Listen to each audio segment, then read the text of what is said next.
इंसानों की बोलने की शैली उसके व्यक्तित्व के लिए काफी महत्वपूर्ण होती है। इसलिए जरूरी है कि आप ये जानें कि आपको कब क्या बोलना है। इंसान की जुबान उसकी पहचान होती है। कुछ लोग जरूरत से ज्यादा बोलते हैं तो कुछ लोग बेहद गंभीर होते हैं। जिस विषय पर आपको जानकारी ना हो उस विषय पर आप कम ही बोलें, क्योंकि आपकी अज्ञानता की वजह से गलत बात आपके मुंह से निकल सकती है, जिससे आप मजाक के पात्र बन सकते हैं। अगर आप किसी से बहस कर रहे हैं और सामने वाला अपने तर्क की सत्यता साबित कर दे तो उसकी बात मान लें, बेकार में कुतर्क ना करें। किसी से भी बात करते वक्त संयमित भाषा का प्रयोग करें, बहुत तेज आवाज में ना बोलें, दूसरों की बातों को भी ध्यान से सुनें, सिर्फ अपनी ही बात ना रखें। बातचीत के दौरान सामने वाले का भी पूरा सम्मान करें, तभी आपको सम्मान मिलेगा। तो आइए इसे एक बुद्ध की कहानी के माध्यम से और अच्छे तरीके से समझते हैं। एक बार की बात है, एक गुरु का एक शिष्य ज्यादा बोलने की आदत से परेशान था। वह जब भी किसी से मिलता तो मिलने के बाद अपने मित्रों के सामने उस इंसान के बारे में अपना विचार देना शुरू कर देता था। उससे कोई पूछे या ना पूछे, वह अपने आसपास की लगभग हर चीज के बारे में अपनी राय बता देता था। आश्रम में रहने वाले लगभग हर छात्र और शिक्षक के बारे में उसकी अपनी सकारात्मक और नकारात्मक राय थी, जिसे वह बिना सोचे समझे लोगों के सामने रख देता। जब भी आश्रम में रहने वाला कोई दूसरा छात्र अपनी समस्या लेकर उसके पास आता तो वह उसको पूरी बात सुना देता और उसे सलाह देना शुरू कर देता। वह अक्सर अपने मित्रों से कहता रहता, तुम्हें यह काम ऐसा करना चाहिए था, वह काम ऐसे करना चाहिए था। उसको अपने आसपास की चीजों के बारे में जो भी आधा अधूरा ज्ञान था, उन्हें मित्रों के बीच बोल बोलकर अपने ज्ञान का दिखावा करता रहता। उसकी इन्हीं हरकतों की वजह से आश्रम का कोई भी छात्र या शिक्षक उसे गंभीरता से नहीं लेता था। अक्सर उसके साथ पढ़ने वाले छात्र उससे दूर ही रहने की कोशिश करते थे, क्योंकि वो हर बार उन्हें सलाह देने लगता था। कोई भी उसे अपना मित्र बनाना नहीं चाहता था, सब उससे दूर रहना ही पसंद करते थे। अक्सर आश्रम में रहने वाले कई छात्र उसके पीठ पीछे उसकी इन आदतों की वजह से उसका मजाक बनाते थे। उस लड़के को भी पता था कि उसकी ज्यादा बोलने की आदत की वजह से कोई भी उसे पसंद नहीं करता है। वह भी अपनी इस आदत को बदलना चाहता था, लेकिन वह चाह कर भी हर बात पर अपनी राय देने की आदत छोड़ नहीं पा रहा था। पर एक दिन वह अपने गुरु के पास गया और अपनी सारी समस्या गुरु को बताई। गुरु ने कहा, बेटा, ज्यादा वही इंसान बोलता है जिसे लगता है कि वह सब कुछ जानता है, पर जो इंसान यह मानता है कि वह बहुत ही थोड़ा जानता है और ऐसा बहुत कुछ है जो उसे सीखना है, तो वह कभी भी जरूरत से ज्यादा नहीं बोलता और ना ही बिना मांगे किसी को राय देता है। इसलिए पहले खुद के अंदर का यह अभिमान हटाओ कि तुम्हें सब कुछ पता है। शिष्य ने गुरु के सामने अपना सिर झुका दिया। गुरु ने कहा, तुम्हारे ज्यादा बोलने की आदत को मैं एक दिन में ही तो खत्म नहीं कर सकता।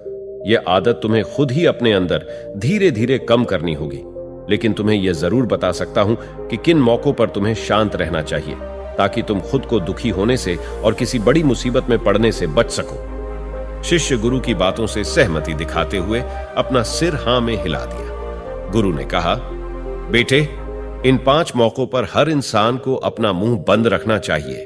पहली स्थिति, जब तुम्हें लगे कि कोई तुम्हारी भावनाओं को तुम्हारे शब्दों से नहीं समझ सकता, उस समय तुम्हें चुप रहना चाहिए।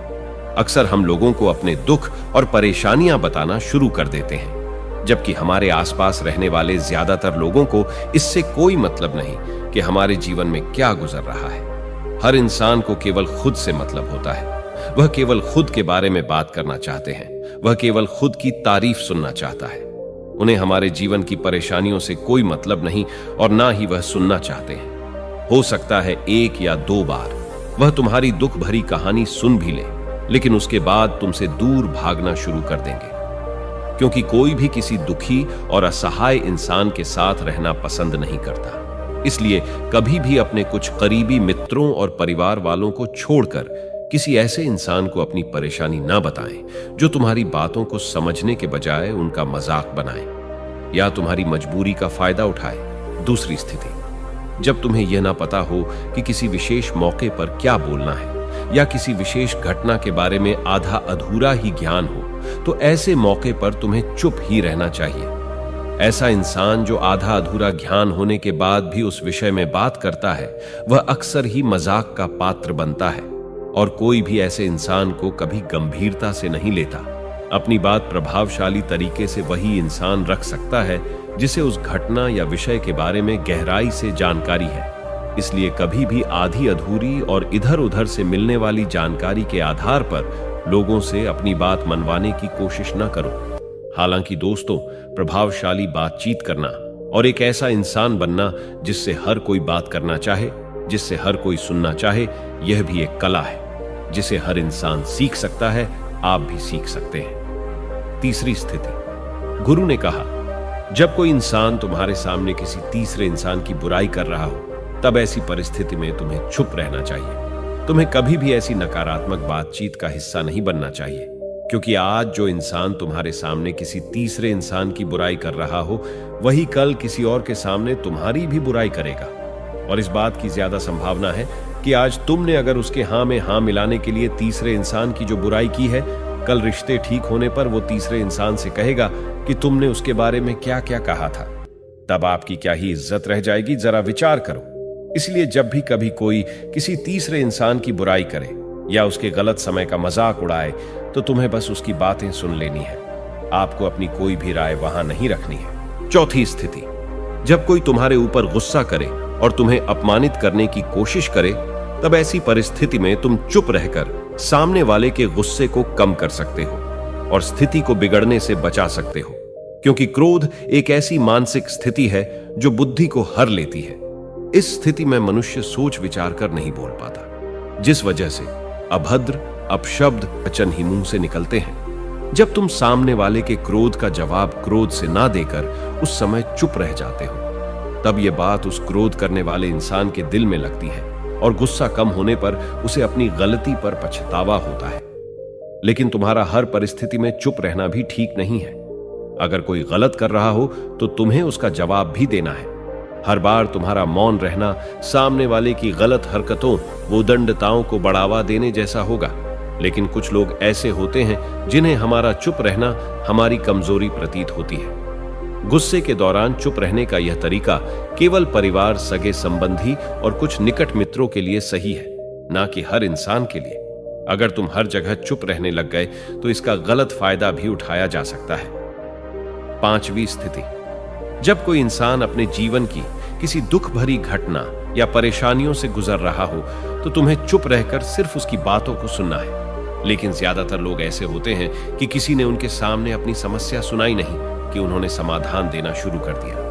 जबकि कोई इंसान अपना समझकर ही हमसे अपनी परेशानी साझा कर रहा होता है, ना कि वो आपसे किसी सुझाव की उम्मीद से बता रहा होता है। वह बस ये चाहता है कि हम उसकी पूरी बात ध्यान से सुन लें। जब हम किसी की परेशानी को ध्यान से पूरा सुन लेते हैं, तो उस इंसान को एक मानसिक व आत्मिक शांति मिलती है। उसे ऐसा लगता है कि चलो किसी ने तो मेरी बात को समझा। परेशानी के समय में किसी इंसान को सांत्वना देने का सबसे अच्छा तरीका है कि हम बस उस इंसान की पूरी बात को ध्यान से सुन लें।